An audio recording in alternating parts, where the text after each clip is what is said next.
आज हमारा समाज जिस दौर से गुजर रहा है वो डराने वाला है, सोचने पर मजबूर करता है। आज नफरत की राजनीति इतनी गहरी हो चुकी है कि इंसान की पहचान अब उसके काम से नहीं, उसके धर्म, उसकी जाति और उसके नाम से तय की जाने लगी है। कभी किसी को उसकी जाति के नाम पर पीटा जाता है, कभी धर्म के नाम पर, कभी दोस्ती भी सवालों के कटघरे में खड़ी कर दी जाती है। आपने उत्तराखंड की वो खबर तो सुनी ही होगी। कोटद्वार, पौड़ी, गढ़वाल जिला, एक कपड़े की दुकान जिसका नाम Baba school dress and matching centre, बस सिर्फ नाम, लेकिन इसी नाम को लेकर आज हंगामा खड़ा कर दिया गया है।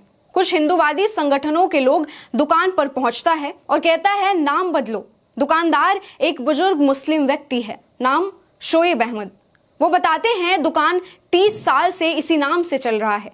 बोर्ड पर उनका पूरा नाम भी लिखा हुआ है। आगे वो हाथ जोड़कर कहते हैं अगर किसी को आपत्ति है तो मैं बोर्ड हटाने को तैयार हूं। लेकिन नफरत और तर्क एक दूसरे से क्या मतलब। इसी बीच दुकान के बगल में जिम चलाने वाले व्यक्ति आगे आते हैं, नाम दीपक कुमार। खुद को वीडियो में मोहम्मद दीपक भी बताते नजर आते हैं। दीपक इसका विरोध करते हैं, कहते हैं यह सब गलत हो रहा है। वो अकेले खड़े होकर भीड़ का विरोध करते हैं और आखिरकार बजरंग दल के कार्यकर्ताओं को वहां से हटने पर मजबूर कर देते हैं। लेकिन कहानी यही खत्म नहीं होती। 31 जनवरी को देहरादून से बजरंग दल के कार्यकर्ता कोटद्वार पहुंच जाते हैं। जुलूस निकलता है, हंगामा होता है, दीपक और उनके साथी के खिलाफ प्रदर्शन होता है। दीपक के जिम के बाहर नारेबाजी होती है। हालात इतने बिगड़ जाते हैं कि पुलिस को बीच में आना पड़ता है। और फिर विडंबना देखिए, पुलिस एफआईआर दर्ज करती है, लेकिन किसके खिलाफ? दीपक के खिलाफ। वो दीपक जो इंसानियत के साथ खड़ा था। वो भी 3 अलग अलग केस, गाली गलौज, जाति सूचक शब्द, हमले के आरोप में। हालांकि बाद में पुलिस ने यह साफ किया कि दुकान का नाम बाबा ही रहेगा और कोई विरोध बर्दाश्त नहीं किया जाएगा। लेकिन सवाल अब भी यही है, आखिर क्यों बार बार ऐसी तस्वीरें, ऐसी वीडियो सामने क्यों आ रही है? क्या हम भूल चुके हैं कि यह देश संविधान पर चलता है? हमारा संविधान कहता है हर इंसान बराबर है, धर्म, जाति, नाम के आधार पर कोई भेदभाव नहीं होनी चाहिए।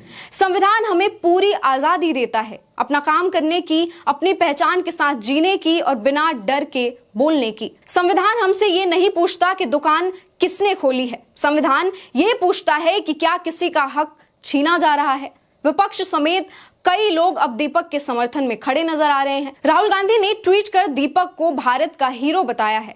दीपक की तस्वीर साझा करते हुए राहुल गांधी लिखते हैं, उत्तराखंड के दीपक भारत के हीरो हैं। वो संविधान और इंसानियत के लिए लड़ रहे हैं। राहुल गांधी ने दीपक को नफरत के बाजार में मोहब्बत की दुकान का जीवित प्रतीक बताया। वहीं प्रशांत भूषण ने भी ट्वीट कर बीजेपी पर सवाल उठाए। उन्होंने लिखा, बीजेपी रूल में गुंडे और अपराधी हीरो बनाए जाते हैं और जो लोग संविधान के मूल्यों के खिलाफ खड़े हो रहे हैं उन्हें सजा दी जाती है। और शायद राहुल गांधी सही है, क्योंकि जब भीड़ चुप कराने आए और कोई अकेला इंसान सच के साथ खड़ा हो जाए तो वही असली देशभक्ति है। आज सवाल सिर्फ एक दुकान के नाम का नहीं है। सवाल यह है कि क्या हम में इंसानियत बची है? अगर जवाब हाँ है तो हमें दीपक जैसे लोगों के साथ खड़ा होना होगा।